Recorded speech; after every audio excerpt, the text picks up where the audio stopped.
Hello friends, I am Aditya and you are watching German class. आज की class बहुत special है B1 B2 के स्टूडेंट्स के लिए जो एग्जाम की तैयारी कर रहे हैं। उनको स्पेशल स्ट्रक्चर्स चाहिए होते हैं, रेडिमेटल चाहिए होते हैं ताकि वो अच्छे से बोल पाए और एग्जाम में कॉन्फिडेंटली अपना पॉइंट ऑफ व्यू रख पाए। उससे रिलेटेड आज की क्लास है। इंपॉर्टेंट रेडिमेटल्स हैं, स्टार्टिंग से लेकर एंड तक कैसे आपको बोलना है, कैसे स्टार्ट करना है, कैसे एक्सप्लेन करना है, कैसे स्ट्रक्चर करना है अपनी प्रेजेंटेशन को, अपने फोर्थ राग को, और कैसे 22 पील वाले सेंटेंस बोलने हैं, वो सब हम देखेंगे डिटेल में। चलिए शुरू करते हैं आज के सेशन को। और लाइक और सब्सक्राइब जरूर कर देना अगर नहीं किया है आपने। और डिस्क्रिप्शन में सारी डिटेल है, रिकॉर्डेड कोर्स, लाइव कोर्स और ई बुक्स की भी।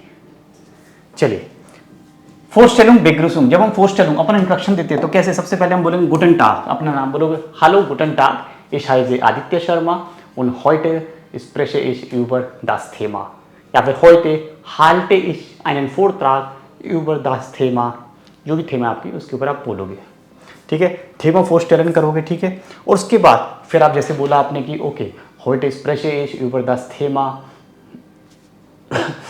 Studium in Deutschland, study in Germany. So फिर mein Vortrag besteht aus, मेरा जो पूरा प्रेजेंटेशन है, मेरा जो पूरा फोर्थ राग है ना, B2 लेवल में फोर्थ राग बोलते हैं, स्पीच है, वो कितने पार्ट्स में डिवाइड है। mein Vortrag besteht aus 3 Teilen, 4 Teilen, ठीक है। उसके बाद हम बोलते हैं एस्टेंस, स्वाइटन्स, द्रिटन्स, आंफ्लिशन। जैसे एस्टेंस spreche ich über das, zweitens möchte ich darüber reden, drittens komme ich zu dem Punkt, Anschließend means afterwards. आप Anschließend भी बोल सकते हो अगर आपके पास 2 ही पॉइंट है तो। Anschließend sage ich vor und Nachteile zu dem Thema और zum Schluss möchte ich so sagen, ja, zum Schluss, ja, am Ende sage ich meine persönliche Meinung। इस तरह से आप स्ट्रक्चर करोगे, ये थीम को स्ट्रक्चर करने का है। तो एस्टेंस, स्वाइटन्स, द्रिटन्स, आंफ्लिशन, ये आपको यूज करना है। स्पेलिंग देख लो, ऐसे आपको बोलना भी सही है। एस्टेंस möchte ich über meine persönliche Erfahrung sagen, zweitens erläutere ich die Situation in meinem Heimatland, drittens spreche ich, rede ich, erzähle ich über Vor- und Nachteile, ठीक है। और zum Schluss bedanke ich mich Ihnen, या zum Schluss sage ich meine persönliche Meinung। ये रेडिमेटल्स होते हैं, बिल्कुल plane presentation नहीं देनी है, बिल्कुल प्लेन फोर्थ राग नहीं देना है आपको, मार्क्स बहुत कम मिलेंगे। रेडिमेटल फेल भी हो सकते हो आप, ध्यान रखना, मार्क्स कम नहीं, फेल भी हो सकते हो। तो रेडिमेटल का बहुत इंपॉर्टेंट रोल है। रेडिमेटल मतलब आपके प्रेजेंटेशन को ब्यूटी, सजाना, डेकोरेट करना, है ना। आप पार्टी में जा रहे हो, डेकोरेट होके, जैसे हम लोग अपने आप को मेकअप करके और अपने अच्छे से ड्रेसअप होकर जाते हैं, वैसे ही आप प्रेजेंटेशन को आप एग्जाम में ले जा रहे हो तो अच्छे से ले जाओगे ना, डेकोरेट करके। यही चीज़ है। नेक्स्ट देखो, अब हमने यहाँ पे मैंने सुमश्लुस वाले वर्ड्स लिख दिए। जैसे सुमश्लुस को हम कैसे बोल सकते हैं, जैसे आंफ्लिशन मैंने भी बताया, सुमश्लुस sage ich meine persönliche Meinung zu dem Thema। और आंफ्लिशन मतलब आफ्टरवर्ड्स, आंफ्लिशन इससे पहले भी आ सकता है। आंफ्लिशन spreche ich, आंफ्लिशन sage ich vor und Nachteile, ठीक है। और हम सुमश्लुस को ये भी बोल सकते हैं, एक और अच्छा structure, zusammenfassen lässt sich sagen, zusammenfassen lässt sich sagen, ये आप एंड में बोलोगे। मतलब एट होल, मतलब in the end I want to summarise, in the end I want to conclude with this point. मतलब zusammenfassen lässt sich sagen, dass viele Menschen in Deutschland arbeiten und studieren müssen, das hängt von der Person ab, wo oder an welcher Uni studieren möchte। ये होगा zusammenfassen, मतलब in the and में मैं इस तरह से summarise करना चाहता हूँ अपनी बात को, तो जब आप बोलोगे zusammenfassen lässt sich sagen, जब आप अपनी बात को एंड में समराइज कर रहे हो, कंक्लूड करना चाह रहे हो लास्ट सेंटेंस में, तो ये बहुत इंपॉर्टेंट है। ये देखो मैंने स्ट्रक्चर्स वाला बताया। als erstes möchte ich über die Situation in meinem Heimatland sagen, so weit zum ersten Schwerpunkt, यही बोल सकते हो, so weit zum ersten Schwerpunkt ist, möchte ich sagen, dass in meinem Heimatland viele Menschen sind, die in Deutschland heutzutage eine Ausbildung machen möchten, है ना। nun einige Worte zum zweiten Punkt, ये भी एक तरीका है। फर्स्ट पॉइंट को ऐसे बोलोगे, सेकंड को, अगर आपको एस्टेंस स्वाइटेंस नहीं बोलना है तो आप ये बोल सकते हो, nun einige Worte zum zweiten Punkt। Now some words, अब कुछ शब्द सेकंड पॉइंट के लिए, कुछ शब्द मैं सेकंड पॉइंट के बारे में बोलना चाहता हूँ। सो nun einige Worte, देखो Wörter नहीं है, Worte zum zweiten Punkt।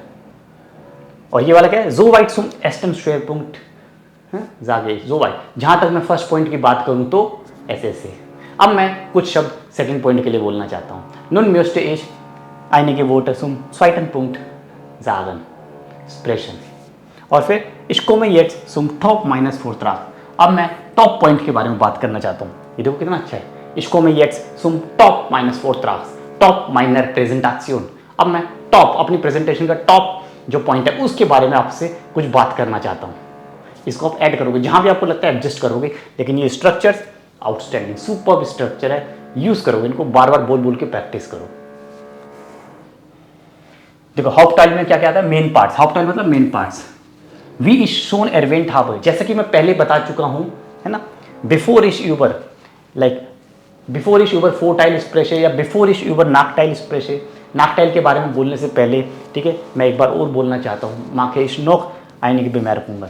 नाकटाइल के ऊपर बोलने से पहले मैं कुछ अपना इवेल्युएशन, अपना कुछ फीडबैक देना चाहता हूँ, है ना। फोरटाइल के ऊपर बोलने से पहले मैं कुछ और बातें बताना चाहता हूँ, बेवैटूम अपना जो ऑब्जर्वेशन है वो मैं बताना चाहता हूँ, है ना। तो वी इज शोन एरवेंट हावे, ये भी लिख सकते हो, जैसे कि मैं पहले मेंशन कर चुका हूँ कि, है ना, वी इज शोन एरवेंट हावे dass in Indien viele Menschen sind, die in Deutschland eine Ausbildung machen möchten, है ना। हमेशा रिलेटिव आर्ट्स बनाओ, रिलेटिव का बहुत ही इंपॉर्टेंट रोल है। आपको रिलेटिव आर्ट्स बोलना आना चाहिए, बोलने की प्रैक्टिस करो रिलेटिव आर्ट्स। और फिर इन diesem Zusammenhang möchte ich auch erwähnen, मतलब इन diesem Zusammenhang, इस कॉन्टेक्स्ट में मैं कुछ और भी चीज़ें मेंशन करना चाहता हूँ। ये सब चीज़ जरूरी होती है, जब आप फोर्थ राग बोलते हो तो बहुत बड़ा इंपॉर्टेंट रोल है, इनको यूज़ करना। आपका फोर्थ राग अपने आप ही एक्सटेंड हो जाएगा, उसकी लेंथ बढ़ जाएगी। आपको लगता है 4 मिनट तक क्या बोलूँगा, मेरे को तो 2 मिनट में ही खत्म हो गया। ये यूज़ करो, तब आपके 4 मिनट अच्छे से होंगे और बहुत कंक्रीट है, उस पूरा एकदम स्ट्रक्चराइज प्रॉपर वे में आप बोल पाओगे। तो इन diesem Zusammenhang kann ich auch erwähnen, मतलब mention, möchte ich auch erwähnen। देखो वी जिशर विशन, जैसा कि तुम जब आप ये वाला पॉइंट बोलते हो कि जैसा कि तुम्हें पहले से ही पता है, वी जिशर विशन, वी इज शोन एरवेंट हावे, जैसे कि मैं पहले बता चुका हूँ, मेंशन कर चुका हूँ। वी इश आम आनफांग एरवेंट हावे, जैसे कि मैं बिगिनिंग में ही मेंशन कर चुका हूँ एक बार। वी इनन जिशरलिश बेकांट इश, जैसे कि आपको पहले से नोन है, जैसे कि आपको पहले से ही पता है। बेकांट मतलब नोन है, आपको पहले से अवेयरनेस है। ये वाले पॉइंट भी आप बोलने बहुत इंपॉर्टेंट है, वी से स्टार्ट होते हैं, वर्ब एंड होता है, ये स्ट्रक्चर यूज करोगे। वी इश इनन schon bekannt ist, dass in Deutschland viele Inder sind, die entweder studieren oder einen Job machen। और Beispiel, एग्जाम्पल कैसे दोगे आप, एग्जाम्पल देने के लिए भी रेडिमेटर है। सिंपल नहीं बोलना, okay jetzt gebe ich ein Beispiel, okay ein Beispiel ist, ऐसे नहीं बोलना, बिल्कुल गलत।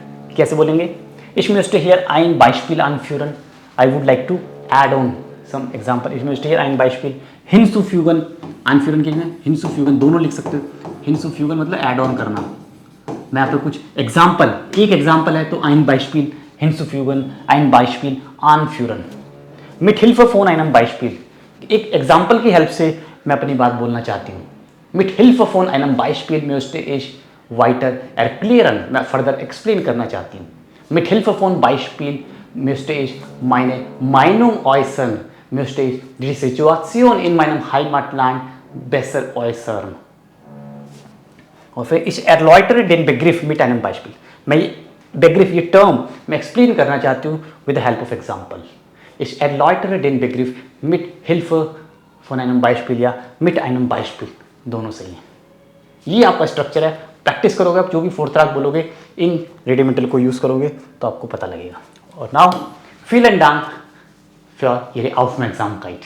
यहाँ पे मैं भी आपको बोलता हूँ thank you so much for your attention, और आपको अपने प्रेजेंटेशन के फोर्थ राग के एंड में भी यही बोलना है। Thank you so much for your attention and alles Gute für die Prüfung।